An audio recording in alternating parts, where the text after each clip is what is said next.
இப்படியெல்லாம் நம்ம பேசுறதுனால கண்டிப்பா சில பேர் கொந்தளிப்பாங்க.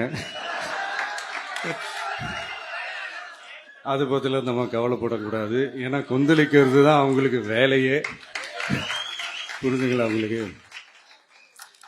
ஏன்னா எம்ஜிஆர் அவர்கள் கட்சி ஆரம்பிச்சப்போ, ஏன் அவர் ஜெயிச்சதுக்கு அப்புறம் கூட சட்டசபையில கூட ஏதோ ஒரு நடிகர் கட்சி வந்திருக்குதான், ஏதோ ஒரு புதிய கட்சி வந்திருக்குது, புரட்சி தலைவர்னு ஒருத்தர் வந்து இப்படியெல்லாம் கேலியும் கிண்டலுமா.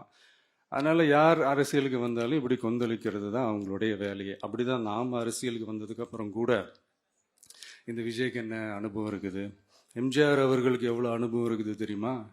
52லேருந்து 72 வரைக்கும் அந்த 20 இயர்ஸ் திமுகவில் இருந்த ஒரு அரசியல் அனுபவம் எவ்வளவு இருக்குது தெரியுமா? விஜய்க்கு என்ன பெரிய அனுபவம் இருக்குதுன்னு கேட்டா அதே வாய் தான் அன்னைக்கு எம்ஜிஆர்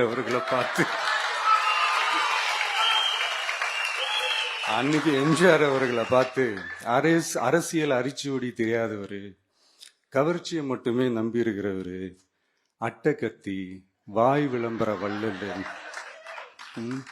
இவருக்கு கேள்வி மட்டும் தான் கேட்க தெரியும், பதில் சொல்ல தெரியாது, நிருபர்களை சந்திக்க மாட்டாரு, டெல்லியை வகச்சிக்க மாட்டாரு, மேல இருந்து அவருக்கு அவ்வளோ ப்ரெஷர் இருக்குது, அப்படி இப்படின்னு சொன்னதும் அதே வாய் தான். அதனால எம்ஜிஆர் அவர்களை மட்டும் இல்லை, அவருடைய தொண்டர்களை கூட விட்டு வைக்கல.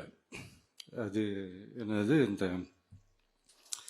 பளபளப்பு ஜொலி ஜொலிப்பா பார்த்தா பல்லிழிப்பவங்க,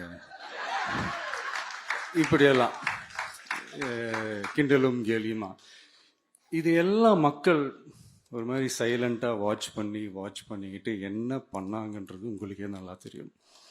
அவர் ஜெயிச்சதுக்கு அப்புறம் இந்த அரசியல்ல பழந்துன்னு கொட்டை போட்ட அனுபவிச்சாலையும் இருப்பாங்கன்னு சொல்லுவாங்கல்ல, அவங்க எல்லாருக்குமே அந்த கோட்டைன்றது ஒரு பகல் கனவாவே மாறிடுச்சுன்னா பாத்தீங்க.